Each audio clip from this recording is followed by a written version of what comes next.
Hey everybody, it's good to connect with you today. We're continuing to work in John, the book of Gospel of John, and we're looking at these statements on Sundays where Jesus says, "I am the," and then he fills in the blank after that, and he does this throughout the book of John. And last week we looked at the phrase of "I am the bread of life," and how when we feast on Jesus, and when we feast on what Jesus has to offer and who he is in being God, and we consume him by reading the scriptures and especially in the New Testament, the Gospels and the letters written by the apostles, and when we spend time in prayer and just resting, when we enter this space, the bread of life, we consume this, and Jesus says you'll live for eternity. You won't continue to be hungry like when we chase the things of this world, the things this world has to offer.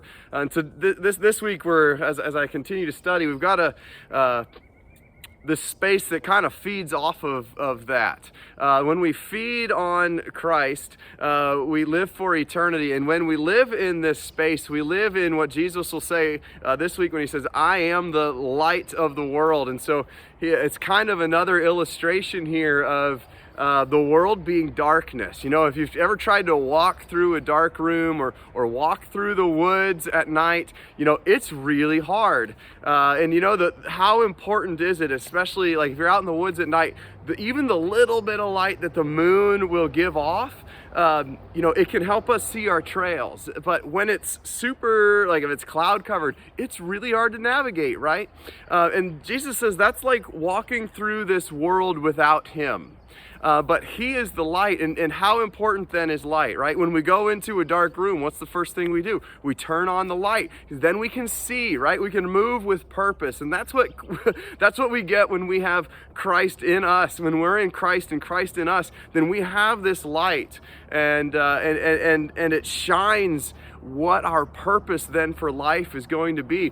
Without this light of God, like, why do we make any of the decisions that we make? There's no reason to make them other than what feels best, maybe. But when we have the light of Christ pointing us, shining us in the right direction, like, how freeing is that? We know where we're supposed to go. We know who we're supposed to be.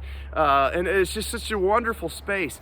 But then in the book of Matthew, Jesus goes on to say that you are the light of the world. And this goes with, when we did those studies of 1st, 2nd, 3rd John, we heard continually in there that John would say, if you are in Christ and Christ is in you, then you have God in you. You become this space of God. And so the same is true with this, right? When we're in the dark world, when we feast on the bread of Christ, we become, we open the door to see the light of Christ. We know where to go. But not only that, when Christ is in us, we become the light of the world. That's what Matthew says in his gospel. And so, this is just, this takes us then to what our purpose is, right? We said this light, it shines what our purpose for life is. We are to be the light of the world. If our representation of what the light of the world looks like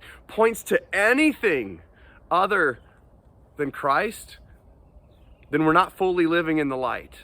And John, again, would say in his letters, you can't live part way in the light and part way in the dark. You can't live part way in. That's like living all the way in the dark. So it's either you're all in or you're not. And so let's live in this light of Christ. Let's consume Christ. Let's live in and receive the light of Christ so that we can be this full light of the world. That's what the wonderful gospel, the good news, is all about. Hope you'll join us Sunday. We'll see ya. We'll take care. Have a wonderful week.